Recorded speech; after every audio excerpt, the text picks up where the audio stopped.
All right, here it is in the New York Times, and there was some other hit pieces on this film as well. It premieres the 26th on IFC, and it's on the IFC On Demand. They're telling me one of the most downloaded films ever on IFC Demand. It goes up there first. It says, conspiracy theorist examined. Few things are as tiresome. This is the New York Times. I could talk for hours just about this article. Again, not because it's about me, the mindset of these people, the attitude, their spirit. Few things are as tiresome as listening to people rant about their conspiracy theories. Really, everybody knows it's super hot and that people find conspiracies intriguing, whether they're real or not, and the best-selling books are all about that, and, you know, the new Angels and Demons movie and all of that. Really, it's people find few things more tiresome. This is telling you, oh, it's tiresome. Maybe for you, a little critic that just watches a couple movies every week and then writes articles for the New York Times, who's never been in the arena, who doesn't actually live in the real world, who ninnies around. And I've checked into this writer, this Nathan Lee. Talk about a ninny. While there are no doubt tantalizing speculations to be made about the inside job that demolished the World Trade Center and the nefarious agenda of the global elite, movies about such things do well to involve James Bond and giant explosions. So this isn't real. It's James Bond. Of course, you should know, twit, that James Bond was written by an MI6/OSS officer stylizing real things that happened. But you wouldn't know that, would you? Because you live in the world of make-believe movies. New World Order, an unrelentingly tedious documentary by Luke Meyer and Andrew Neal, follows up a group of considerably less glamorous truth seekers. So we're not glamorous. So we're trying to be glamorous, but we're not. The most prominent of the filmmakers' subjects, the radio host Alex Jones, who is based in Austin, Texas, rails against the powers that be, all of them in a manner that reinforces every cliche of conspiracy theorist loon. Because, see, I'm mad about the government kidnapping kids. I'm mad about lying about wars and WMDs. I'm mad about Seymour Hersh and the government admitting and the Army's own reporting that they raped children in front of their parents. See, I'm a loon. I'm angry about that. It's wrong. I'm just a loon. I'm wrong. I shouldn't be mad the bankers have stolen $14.8 trillion and we're going bankrupt. I should just watch movies like this guy and ninny around with my friends in New York. Rails against the powers that be, all of them in a manner that reinforces every cliche of conspiracy theorist loon. Paranoia, megalomania, delusional, and sweaty. Yeah, we were out in the summer in Virginia, and I'm sweating. Ooh, I see. I know you wear white gloves and have someone fanning you, and sweating is bad. Paranoid, megalomaniacal. The documentary's most action-packed scene finds Mr. Jones throwing a major hissy fit when his hotel fire alarm goes off, thereby proving without a shadow of a doubt that they are trying to suppress his revelations. Yeah, we had security walk up and go, people like to pull fire alarms, but they go to jail when they do it. And then they pull the fire alarm, and I go outside, and the security head comes up when I'm outside with 200 people and says, we're going to F you up. And there's Secret Service running around all on video with headpieces, and they're trying to blame me for a fire drill for pulling a fire alarm. That's a serious crime, by the way. And I get upset calling into a national talk show on 600 radio stations, coast to coast. See, to this guy, he's so sheltered and in la-la land, he thinks it's fake. I saw mainstream news articles about this film, New World Order, that it's a documentary, where they said other reviews that have been done said I made it up. There was no Bilderberg Group meeting happening in Chantilly, Virginia. Obama wasn't secretly there. It doesn't exist. And that's basically what this says. But there were articles that we read on air, other film reviews of this when it was at South by Southwest, saying I'm a complete schizophrenic. I was at a hotel going crazy in a room, believing there were world leaders there. Now, who's crazy? Everything we said came true. Everything we've done has been right. All right, I'm finishing up with this attack review here by this Nathan Lee.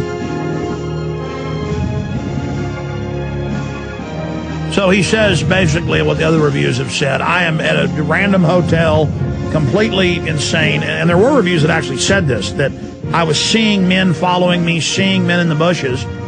And at the premiere here in Austin, I talked to some reporters outside, and they said, do you really think Bilderberg was real? Do you think those men were there, with sunglasses and earpieces? And I said, you just saw them. It's admitted it's real. But see, they're so invested that Bilderberg doesn't exist that when it's in the Times of London and London Guardian and Associated Press, it still doesn't exist, and I'm crazy. We're not being followed. We're not being arrested. I mean, I've been arrested. That was in every Canadian paper, major paper in the country when I got arrested. It was on CBC television. And they still write articles saying I am a schizophrenic who believes I have been arrested. I mean, who's crazy here? Who is insane here?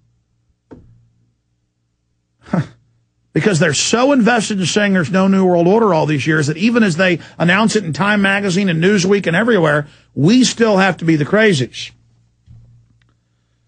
On the somewhat mellower side, Luke Radowski, 21-year-old New Yorker, spends all his free time distributing flyers and DVDs purporting to uncover the truth about 9/11. Seth Jackson, a relief worker in Louisiana, does his part by heckling Bill Clinton and other dark overlords.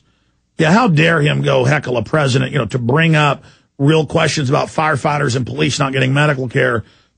Oh, it's a dark overlord. He's crazy, too. It's so un-American and so crazy to go ask questions of your president. That's like something Gandhi or Martin Luther King might do. Oh, man, the company this guy's in. A retired police officer, Jack McClan, meanwhile, has retreated to the safety of a separatist militia group. It's a Christian community in the beautiful Rocky Mountains with their little dogs. See, this is the distorted mind where they're in their ivory tower insane asylums looking out at us normal people that get angry and have red blood and sweat and, care about freedom. And we are strange to them. But I mean, I guess if you go to a loony farm,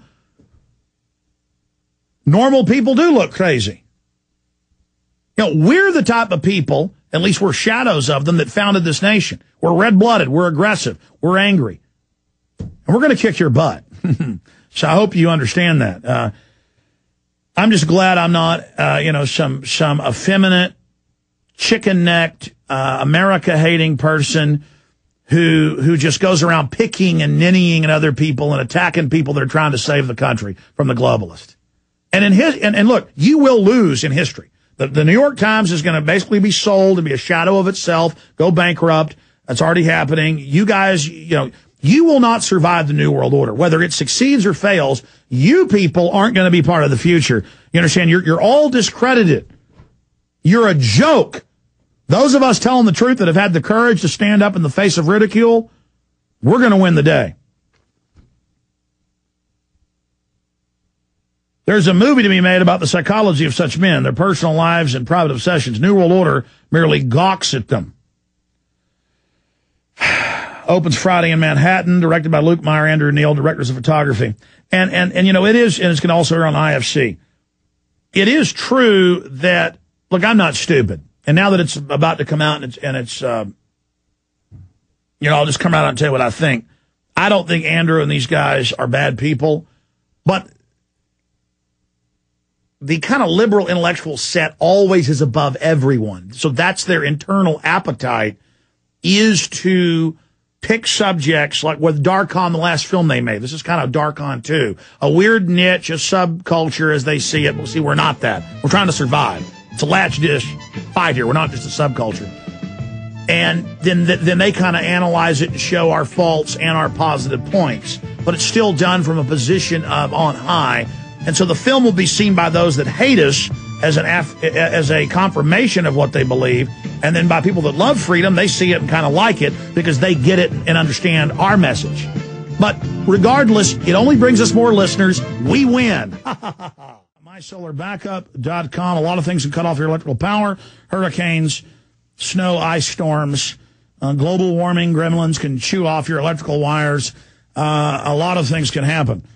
And so instead of sending all your money to Al Gore and carbon taxes, I suggest you take your own power needs out of the control of that control freak and go to MySolarBackup.com. The degenerate control freak, blood-sucking parasites of government and the New World Order don't own the sun yet, folks. So make your move now. MySolarBackup.com, the great power source, 800 watts of power on demand. The solar panel, the system, the charger, the batteries, all of it. Great little system. Get a bunch of these, run your whole house. MySolarBackup.com, 877-327-0365, 877-327-0365.